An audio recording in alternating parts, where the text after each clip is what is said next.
10 বন্ধু মিলে খেয়ে নিছে, আপনি বিলটা দেওয়ার জন্য আগায় গেছেন, চিন্তা করছেন এটা আমার সুযোগ, টাকা সব সময় থাকবে, কিন্তু 10 জনের চায়ের বিল তো আমি অন্য দিন হয়তো দিতে পারবো না।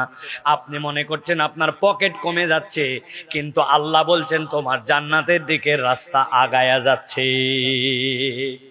আগে গ্রামে গঞ্জে বাড়িতে রান্না হলে, ভালো কিছু হলে পাশের বাড়িতে দেওয়ার অভ্যাস ছিল, এখন এই কালচার পর্যন্ত বন্ধ হয়ে যাচ্ছে। নিজেরা শুধুমাত্র নিজেই খাবো না, আগে একটু পায়েস হলে, আগে একটু ফিন্নি হলে, ভালো কিছু রান্না হলে আল্লাহ নবী বলছেন, ও আয়েশা তুমি গোস্ত রান্না করলে একটু ঝোলটা বাড়ায়া দাও।